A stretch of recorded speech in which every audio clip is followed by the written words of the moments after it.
तानी सखी सज सवर उठा लाली से उठा लाल करे सखी हम जातानी सखी सज सवर उठा लाली से उठा लाल करे अरे दिलवा में हमारा बसल बारे बड़ी खुश बानी रे हम राजा जिया बतारे जरे लगारी धके घरे मोर पियावा बतारे ये सखिया जरे लगारी धके घरे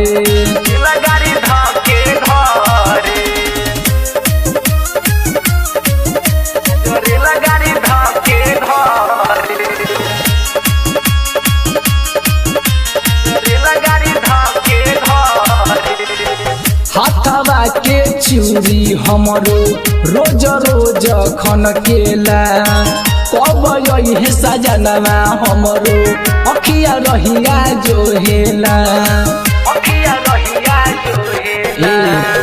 हाथवा के चूड़ी हमरो रोज रोज खन केला कब यही सजनवा हमरो अखिया रहिया जो हेला जनव से सुनर सुनो ये सखी मोर सजन लागे रे हम राजा जिया बतारे जरे लगारी धके घरे हम पियावा बतारे ये सखिया जरे लगारी धके घरे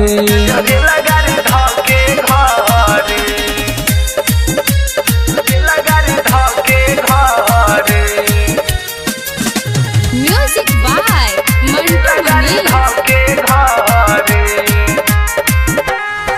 राइटर पिंटू प्रेमी सैया गुलसन हो तोहरा बिना घरवा में हमारा लागे नहीं मन हो राइटर पिंटू प्रेमी सैया गुलसन हो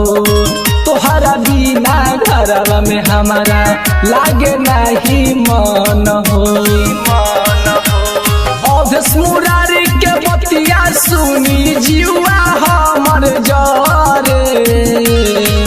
हम राजा जिया बतारे जरे लगारी धके घरे